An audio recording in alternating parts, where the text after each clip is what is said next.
ရှိတော့တော့လေဟိုမကြုံလူအောင်မကြုံဟာ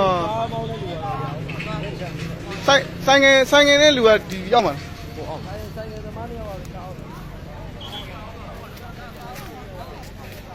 အိုးကြည့်ကြပါဦး